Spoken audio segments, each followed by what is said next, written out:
You may not understand this. I don't either. I don't either. But when the Lord talks to me, I obey Him. It's just that simple. There's nothing more to it. For decades, Benny Hinn has been at the center of one of modern Christianity's biggest debates. To millions, he is a faith healer through whom God performed miraculous cures, drawing worshipers seeking hope to packed stadiums worldwide. To critics, he represents the most controversial side of televangelism.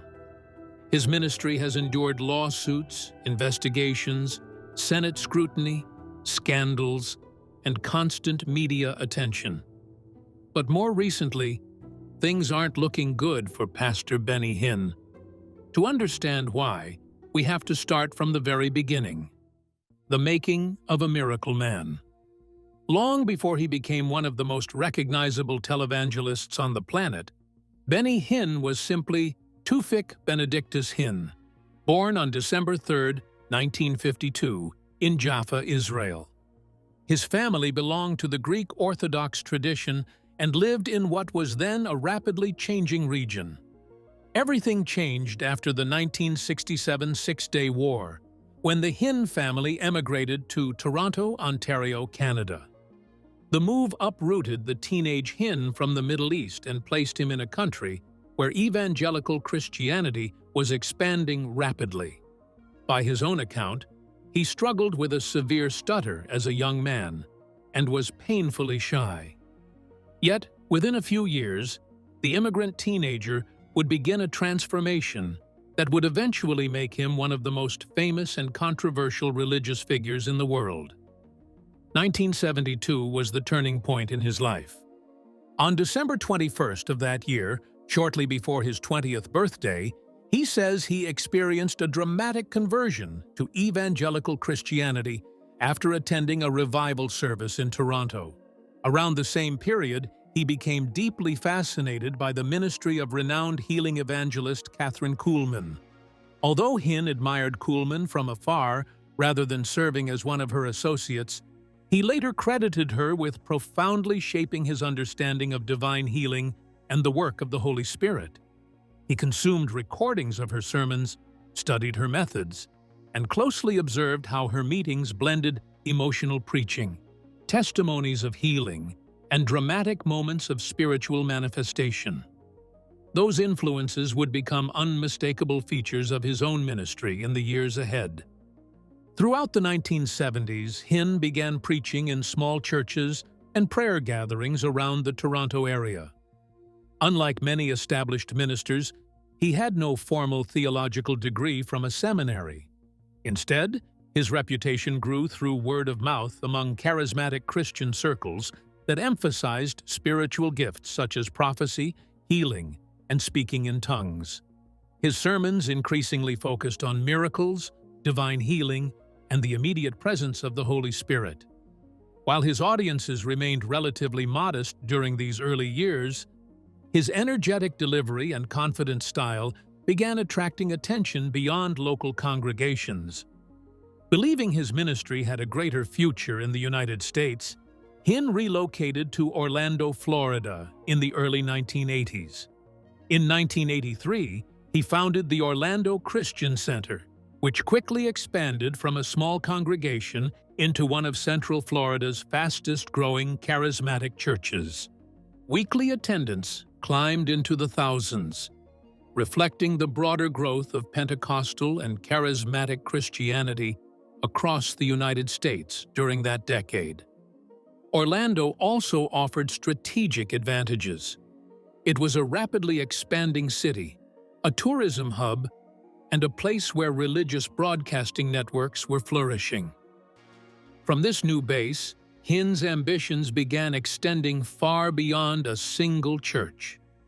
It was during the mid-1980s that Benny Hinn developed the format that would define his career: the Miracle Crusades. Unlike traditional church services, these events were staged in large auditoriums, civic centers, and sports arenas capable of holding thousands of people.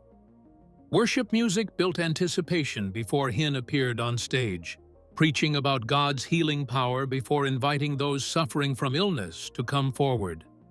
The gatherings mixed revival preaching with dramatic testimonies, creating an atmosphere in which many attendees believed they were witnessing supernatural events unfold in real time. As attendance swelled, these crusades became increasingly ambitious, laying the groundwork for a ministry that would eventually span multiple continents. One of the most recognizable features of Hinn's meetings soon became what charismatic Christians call being slain in the Spirit. During services, Hinn would touch individuals on the forehead, or sometimes simply gesture toward the crowd with his hand or even his suit jacket, and many participants would fall backward onto waiting catchers positioned behind them. Supporters interpreted these moments as visible evidence of the Holy Spirit's power overwhelming believers. As the decade progressed, television amplified Hinn's reach beyond anything a local congregation could have achieved. Recordings of his crusades and sermons began airing on Christian television networks, introducing viewers across North America and eventually around the world to his ministry. Audiences who had never attended one of his services could now watch emotional healing lines, testimonies, and worship from their living rooms. Television transformed Hinn from a regional pastor into a national religious personality, dramatically increasing invitations to preach, expanding financial support for his ministry, and building the foundation for what would become a global evangelical empire. By the late 1980s, thousands of hopeful attendees were crossing state lines and international borders seeking healing, while Hinn's reputation as one of the world's foremost faith healers continued to grow. Yet even as his popularity soared, the first major warning sign emerged. In July 1987, during a miracle crusade in Oklahoma, tragedy struck when 85-year-old Ruth McClung suffered a fractured hip after another attendee fell backward during the excitement surrounding a healing line and collided with her. McClung later died from complications, and her family filed a multi-million-dollar negligence lawsuit against Hinn and his ministry, alleging inadequate crowd control and failure to provide proper assistance. Although Hinn denied responsibility, the incident generated national headlines and marked the first major legal controversy of his career. It also foreshadowed a pattern that would define the decades ahead. For every remarkable testimony that strengthened his reputation as a miracle worker, another question would arise about his methods. Miracles under the microscope. By the early 1990s, Benny Hinn had become a global television phenomenon.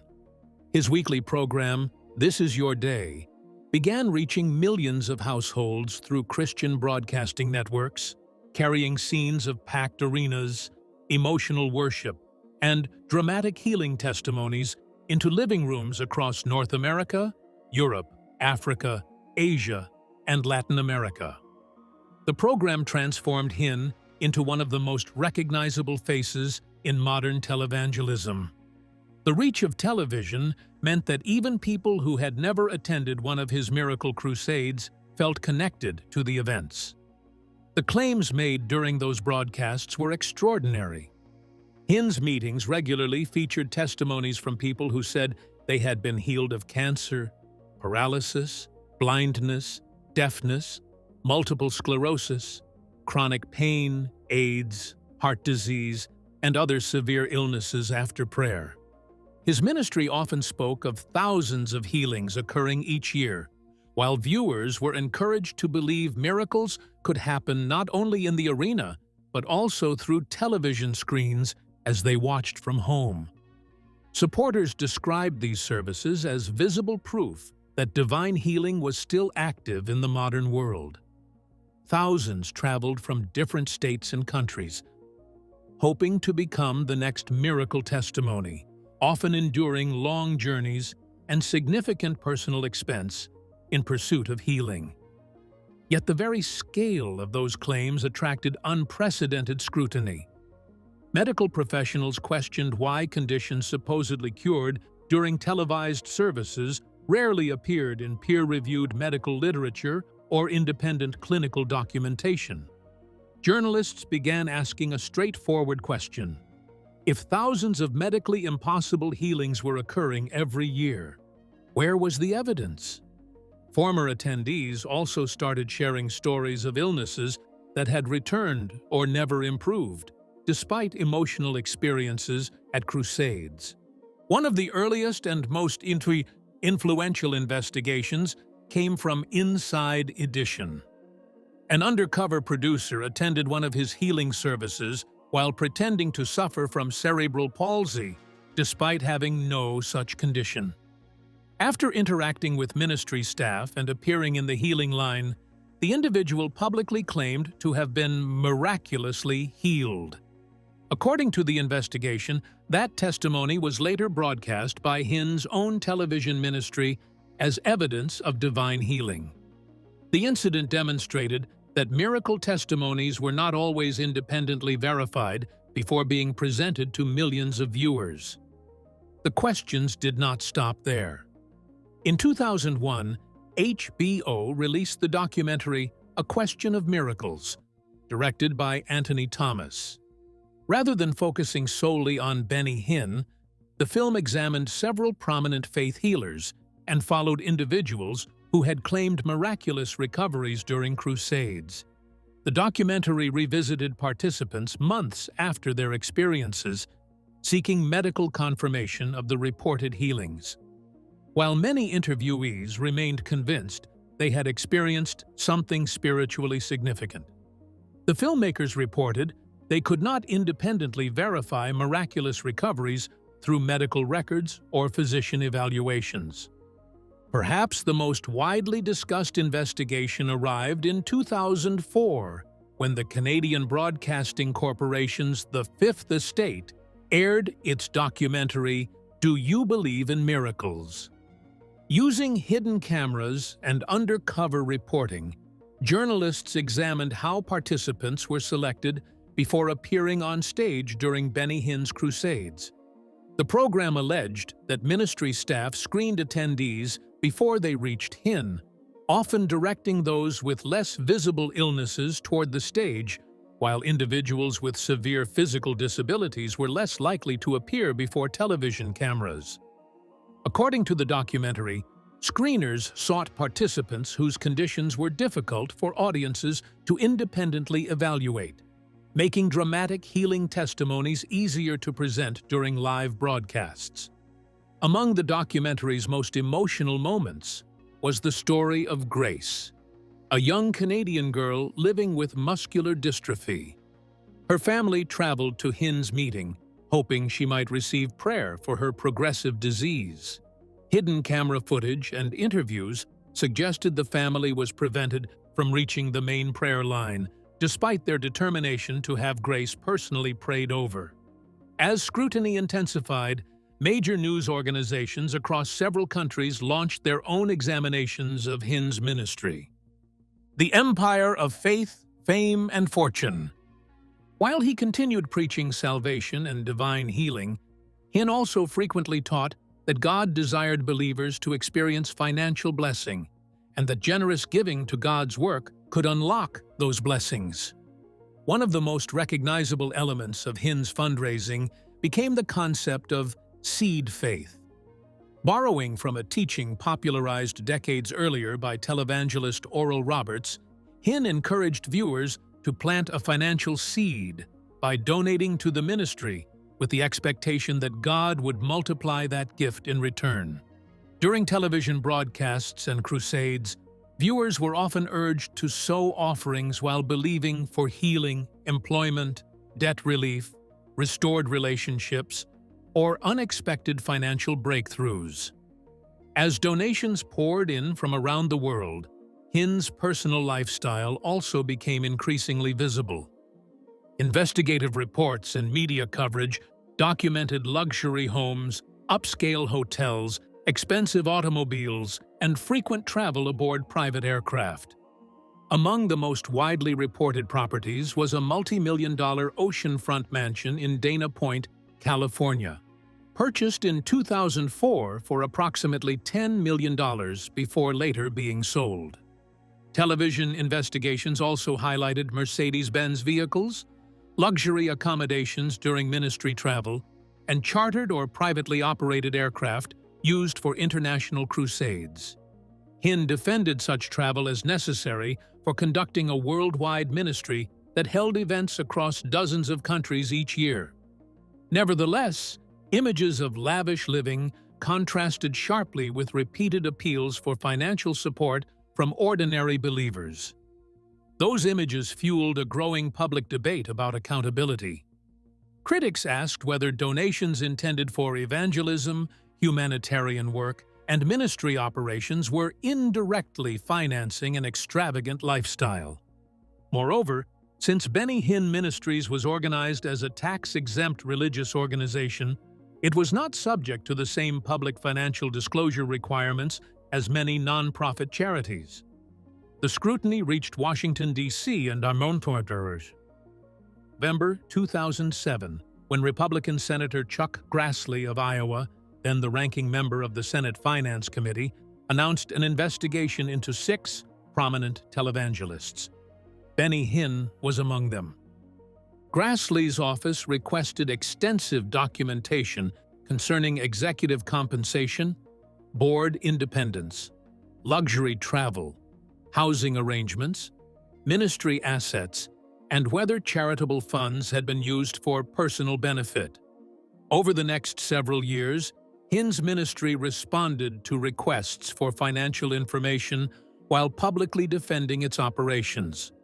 The Senate inquiry ultimately concluded in January 2011 without criminal charges or findings of illegal conduct against Benny Hinn or the other ministries under review.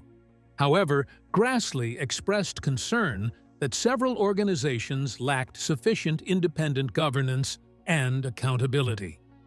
Benny Hinn Ministries subsequently reported reforms, including strengthening board oversight and adopting governance practices intended to improve financial accountability. At the same time, Hinn's theological statements generated controversies. Throughout the late 1980s and early 1990s, he made a series of dramatic prophetic declarations during sermons and television broadcasts. Among the most famous was his prediction that believers would witness thousands of people raised from the dead through the power of God while watching Christian television. In one widely quoted statement, Hinn suggested that viewers could place a deceased loved one's hand against a television screen during an anointed broadcast and experience resurrection. The extraordinary prediction captured enormous attention but never materialized. Other predictions also failed to unfold as described. Over the years, Hinn spoke about impending judgments, earthquakes, economic upheavals, and significant end-times events that did not occur according to his public statements. He later acknowledged that some prophetic remarks had been made in error. Another controversy emerged from Hinn's teachings about the Trinity.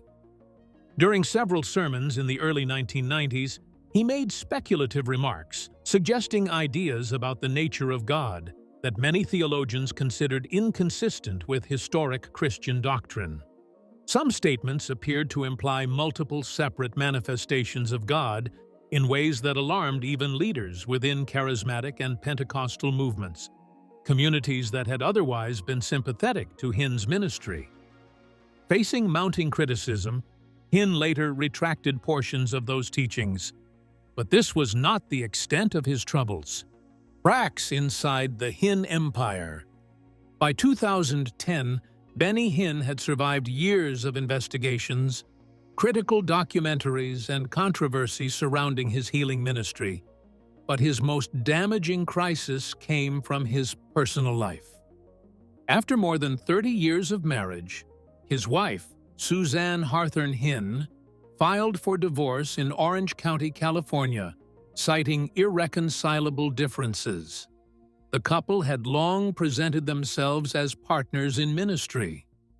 Naturally, The announcement came as a major shock to supporters who viewed them as an example of Christian family life. Although neither spouse initially accused the other of infidelity or financial misconduct, the lack of explanation fueled intense speculation throughout evangelical media. The controversy deepened in August 2010 when TMZ published photographs of Benny Hinn holding hands with fellow televangelist Paula White, while the two were in Rome, Italy. White had recently divorced Pastor Randy White, and the images quickly sparked rumors of a romantic relationship. Both Hinn and White denied committing adultery, insisting they were simply close friends. Even so, the timing proved damaging. Critics argued that, regardless of whether an affair had occurred, the public display was inappropriate for a minister whose divorce was still pending. The fallout reportedly affected relationships with Christian broadcasters and ministry partners that enforced morality clauses for featured speakers. In later years, Hinn maintained that he had not committed adultery, but acknowledged that his friendship with Paula White had become emotionally inappropriate and reflected poor judgment. Then came an unexpected twist. Benny and Suzanne reconciled and remarried in March 2013 during a private ceremony at Orlando's Holy Land Experience. Soon afterward, however, criticism emerged from within the Hinn family itself. Benny's nephew, Costi Hinn, left the ministry after rejecting prosperity theology and later embraced Reformed evangelical theology. Because he had grown up within the Hinn ministry, Costi's criticisms carried unusual weight. In interviews and his 2019 book, God, Greed, and the Prosperity Gospel, he described what he called a lavish family empire, marked by luxury hotels, first-class travel, celebrity culture, and expensive lifestyles. He also criticized fundraising methods that encouraged supporters to expect financial blessings in return for donations, and questioned whether miracle claims received meaningful verification. Costi argued that emotionally charged healing services could lead people to mistake hope or temporary excitement for genuine healing, while also criticizing the celebrity culture surrounding high-profile televangelists. His insider perspective resonated with many evangelical leaders who had already grown skeptical of Benny Hinn's teachings and methods. Increasingly, criticism came not only from secular journalists or theological opponents, but also from pastors within charismatic and evangelical circles who questioned prosperity theology, fundraising practices, and accountability. Perhaps the most surprising development came in 2019, when Benny Hinn publicly admitted that aspects of prosperity preaching had gone a little crazy. He criticized manipulative fundraising techniques that promised guaranteed financial returns in exchange for donations and suggested he was correcting aspects of his own teaching. Today, Benny Hinn remains one of the most recognizable and controversial religious figures of the modern era. More than 5 decades after his conversion and over 40 years after launching his ministry, he continues to attract thousands to his healing crusades. Supporters credit him with strengthening their faith, restoring broken lives, and even bringing about miraculous physical healings. Critics, however, argue that his extraordinary claims have never been supported by robust independent medical evidence, despite decades of investigations by media organizations, including Inside Edition, HBO, CBC's The Fifth Estate, NBC's Dateline, The Los Angeles Times, and Australia's 60 Minutes. While Hinn disputes those findings, the gap between personal testimonies and verifiable medical documentation remains the central controversy surrounding his ministry. Another enduring source of debate is Hinn's promotion of prosperity theology, which he himself admits has gone too far. His teachings have also drawn criticism from across the Christian spectrum.